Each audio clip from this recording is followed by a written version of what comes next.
नमस्कार भक्तजनों, इस वीडियो में सुनेंगे दीपावली की कथा, जो अत्यंत ही प्रचलित और लोकप्रिय पौराणिक कथा है। तो इस वीडियो को पूरे ध्यान से सुने और माता लक्ष्मी की कृपा पाएं। किसी गांव में एक साहूकार रहता था। उसकी बेटी हर दिन पीपल के पेड़ पर जल चढ़ाने के लिए जाती थी। जिस पीपल के पेड़ पर वह जल चढ़ाती थी, उस पेड़ पर माँ लक्ष्मी की वास थी।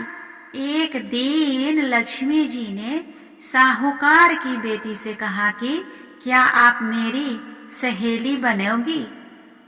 लड़की ने उत्तर में कहा कि मैं आपको अपने पिता से पूछकर बताऊंगी। घर आकर साहूकार की बेटी ने अपने पिता को पूरी बात बतलाई। बेटी की बात सुनकर साहूकार ने कहा, ठीक है बेटी, तुम उनसे मित्रता कर लो। दूसरे दिन साहूकार की बेटी ने लक्ष्मी जी को अपनी सहेली बना लिया। इस प्रकार दोनों की बात शुरू हो गई और उनकी मित्रता गहरी होती चली गई। एक दिन लक्ष्मी जी अपनी सहेली को अपने घर ले आई। लक्ष्मी जी ने अपने घर में अपनी सखी का खूब आदर किया। उसे सोने की थाली में पकवान परोसे और सोने की चौकी पर ही भोजन कराया। साथ ही जाते समय लक्ष्मी जी ने उसे दुशाला भी भेंट की। जब साहूकार की बेटी अपने घर लौटने लगी तो लक्ष्मी जी ने उनसे पूछा कि वह उन्हें कब अपने घर बुलाएगी। साहूकार की बेटी ने लक्ष्मी जी को अपने घर बुला लिया, लेकिन आर्थिक स्थिति ठीक न होने के कारण वह इस असमंजस में थी कि क्या वह अपनी सखी का स्वागत अच्छे से कर पाएगी। साहूकार अपनी बेटी की मनोदशा को समझ गया। उसने बेटी को समझाते हुए कहा कि बेटी, तुम परेशान मत हो और तुरंत घर की साफ सफाई कर चौका मिट्टी से लीप दो। साथ ही तुम लक्ष्मी जी के नाम पर 4 बत्ती वाला दिया भी जला दो। उसी समय संयोगवश एक चील साहूकार के घर के ऊपर से गुजरी और एक नौलखा हार उनके घर पर गिरा कर चली गई। तब साहूकार की बेटी को यह हार मिला तो उसने उसे बेच दिया और उससे मिलने वाले धन से भोजन की तैयारियों में लग गई। थोड़ी ही देर बाद जब माँ लक्ष्मी भगवान गणेश के साथ साहूकार के घर आई तो उसकी बेटी और अपनी सखी द्वारा किए गए प्रबंधों और निष्ठा से अत्यंत प्रसन्न हो गई। इसके बाद उन्होंने साहूकार और उसकी बेटी पर अपार कृपा बरसाई और फिर वहां से चली गई। लक्ष्मी जी के जाने के बाद भी उनके घर में फिर कभी भी किसी भी चीज की कमी नहीं हुई।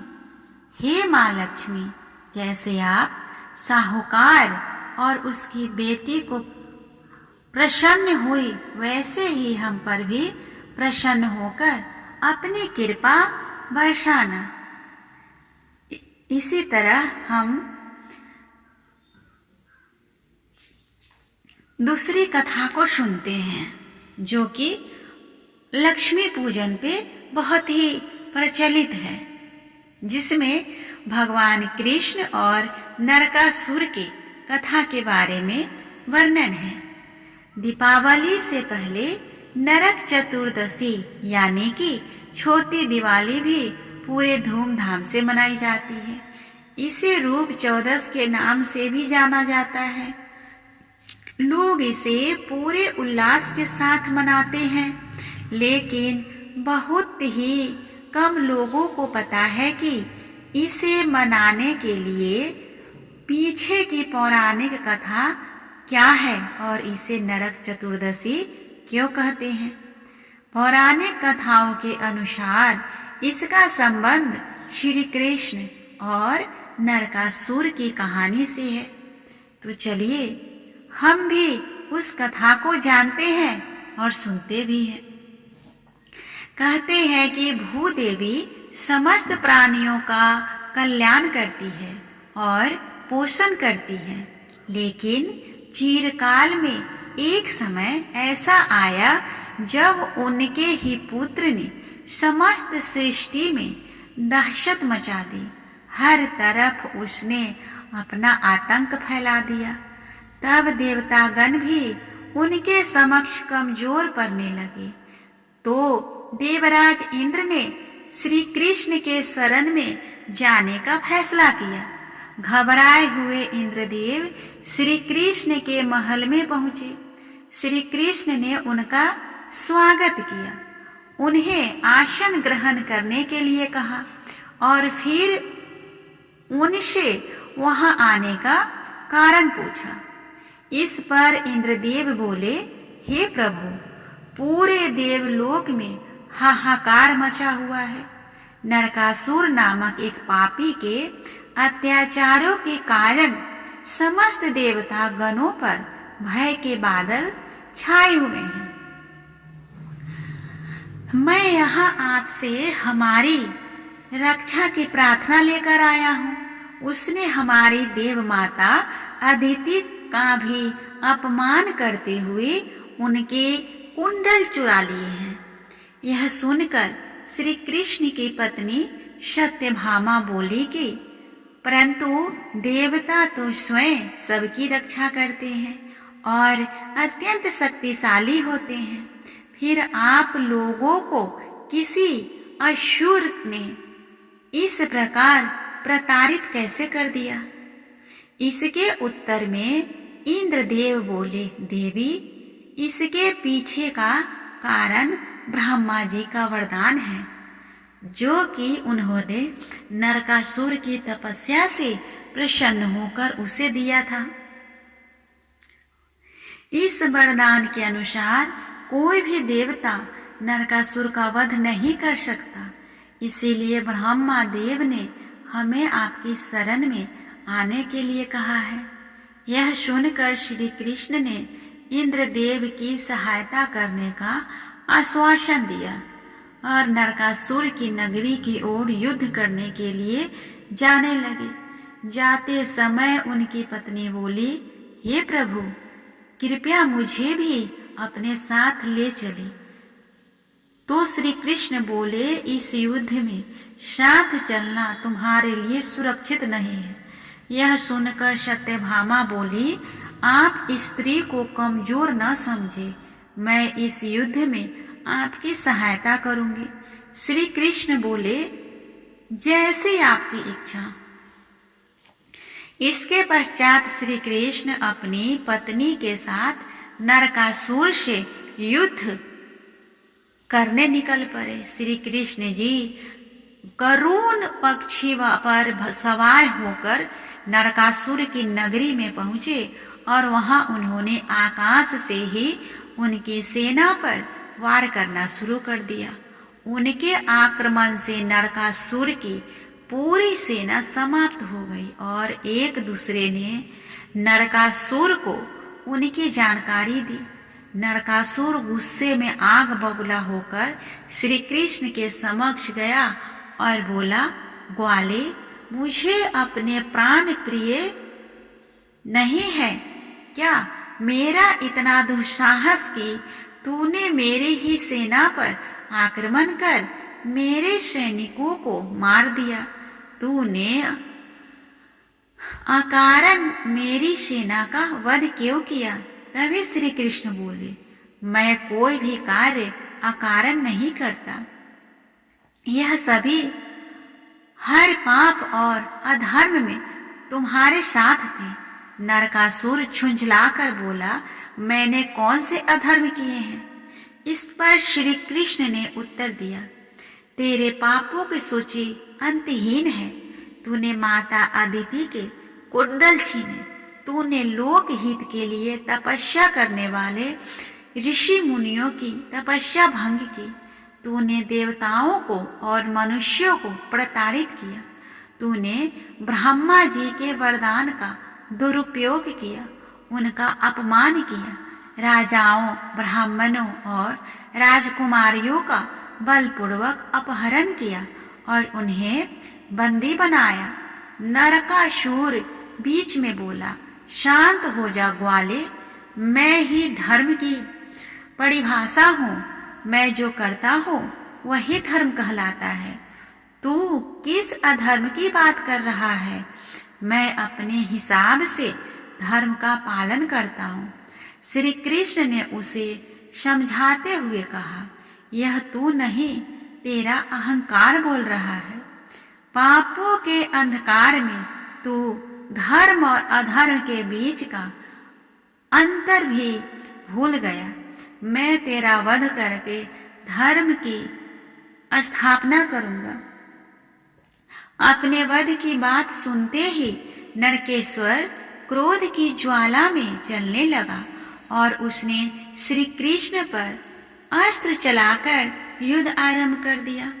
इस प्रचंड युद्ध में भगवान श्री कृष्ण और नरकासुर के बीच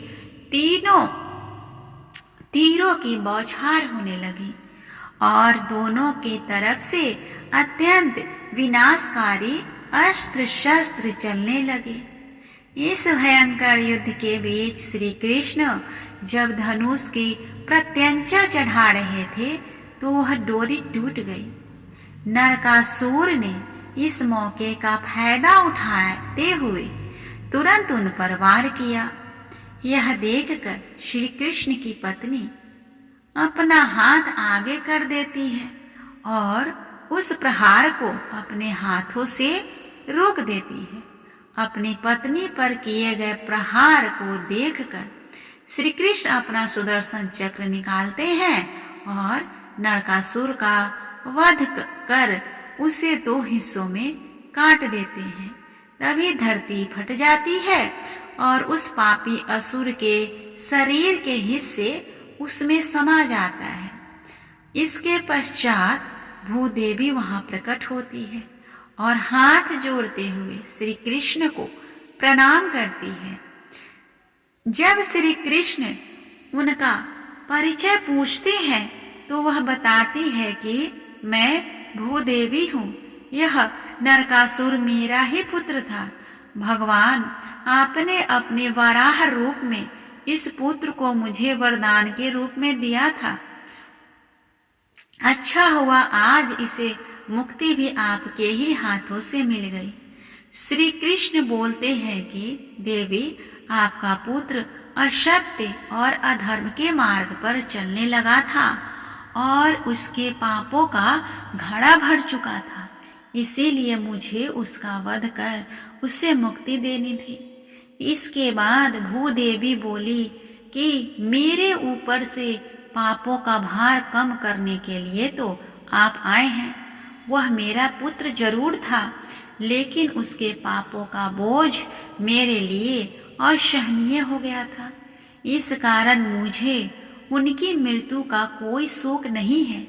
इसके पश्चात वह नरकासुर के कानों से निकाले हुए माता अदिति के कुंडल श्री कृष्ण को लौटा देती हैं और पुनः धरती में समाहित हो जाती है।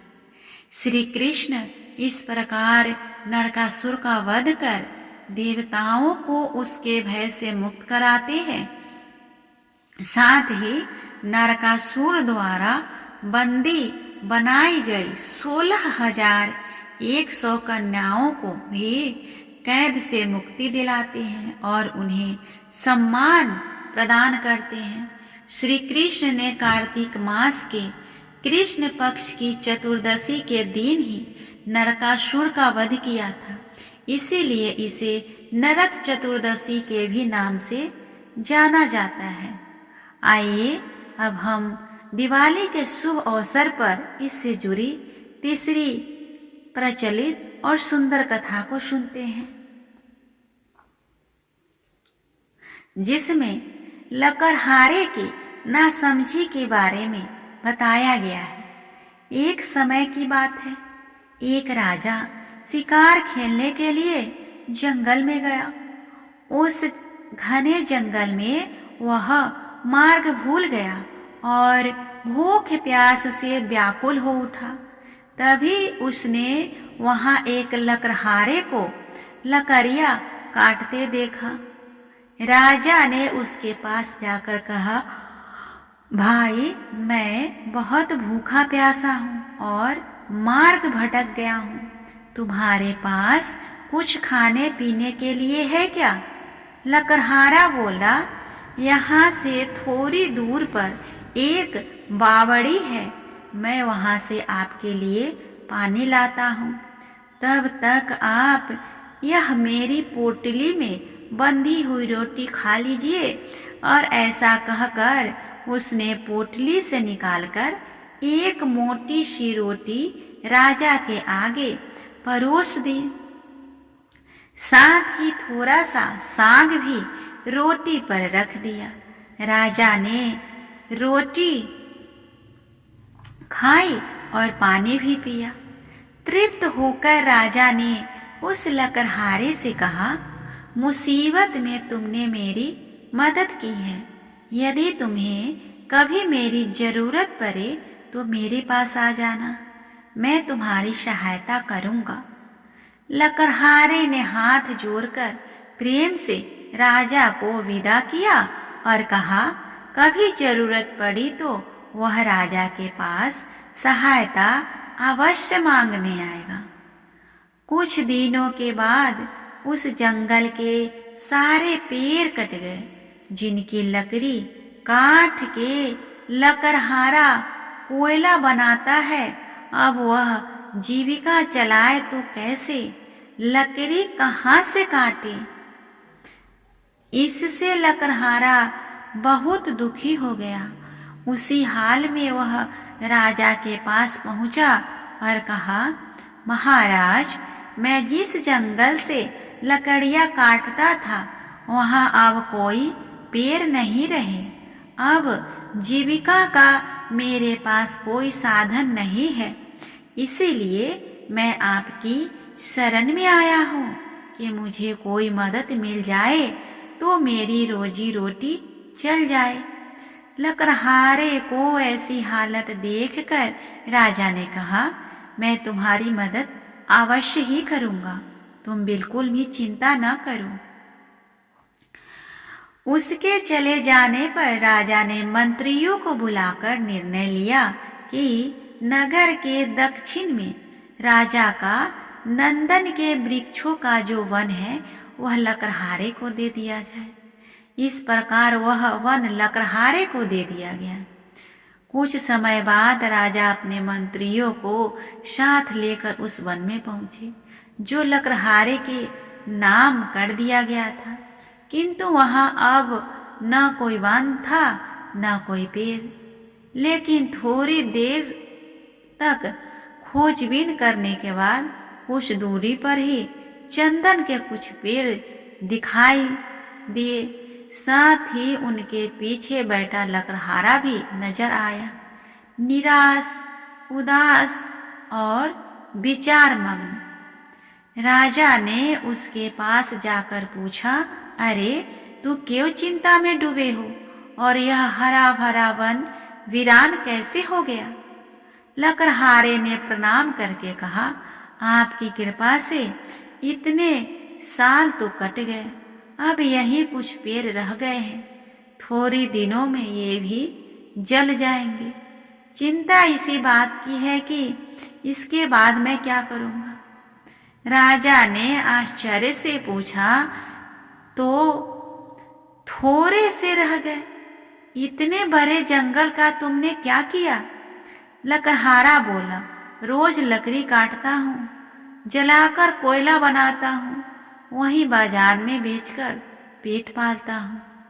राजा ने दुखी आवाज में कहा, अरे अभागे लकड़हारे, यह क्या किया तुमने?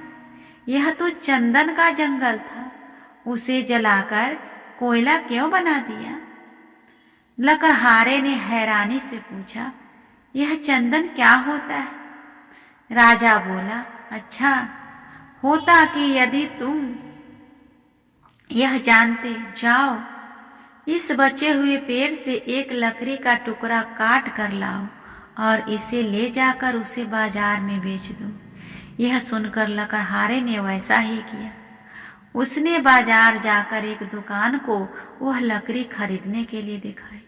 उस दुकान ने जैसे ही देखा कि लकड़ी तो असली चंदन की है, उसने तुरंत लकड़हारे से 10 रुपए में उस लकड़ी को खरीदने की बात कही। लकड़हारे ने जब इतने से लकड़ी के टुकड़े का मोल 10 रुपए सुना तो वह सिर पकड़ कर बैठ गया और जोर जोर से रोने लगा, क्योंकि उसने जाने अपनी अज्ञानता में कितनी ही चंदन की लकड़ी को यूं ही जला दी थी। जिसने बने कोयले का दाम उसे न के बराबर मिलता था, इससे वो मुश्किल से दाल रोटी भर ही खा पाता था। अब उसे पता चला कि जिस लकड़ी को जलाकर वह कोयले के रूप में बेचता था वह कितनी मूल्यवान थी। कितनी बड़ी संपत्ति का उसने विनाश कर दिया। इस प्रकार बुद्धि और ज्ञान के अभाव में उस लकड़हारे ने बहुत बड़ी भूल कर दी और अंत में उसके पास पछताने के सिवा कुछ नहीं बचा। यह कहानी हमें यह सिखलाती है कि परमात्मा ने भी हमारे किसी पुण्य कर्म से प्रसन्न होकर हमें मानव जीवन का चंदन बन दिया है। इसीलिए हमें इस जीवन को वासनाओं, घृणा और पाप की अग्नि में जलाकर राख नहीं करना चाहिए, बल्कि हमें इसका शुभ कर्मों में उपयोग करना चाहिए ताकि हमारा तीनों लोकों में कल्याण हो। यह कहानी हमें ज्ञान और बुद्धि का महत्व समझाती है। इसीलिए दिवाली पर बुद्धि और विद्या के प्रदाता कहे जाने वाले भगवान गणेश और माता सरस्वती की पूजा का विशेष विधान है। इस तरह हमने सुना दिवाली के शुभ अवसर पर इससे संबंधित अत्यंत ही सुंदर प्राचीन कथा। उम्मीद करती हूँ आप सभी को यह कथा बहुत ही अच्छा लगा होगा। कैसा लग रहा है प्लीज कमेंट करके बताएं, और इससे संबंध किसी भी तरह का कोई सवाल या जानकारी आपको चाहिए तो उसे कमेंट बॉक्स में लिख सकते हैं, मैं उसका आंसर अवश्य करूंगी। इसी तरह मेरे इस चैनल पे इस कार्तिक मास के शुभ अवसर पर कार्तिक मास महात्म कथा को सुनाया जा रहा है, उसे आप सुन सकते हैं और इसका लाभ ले सकते हैं।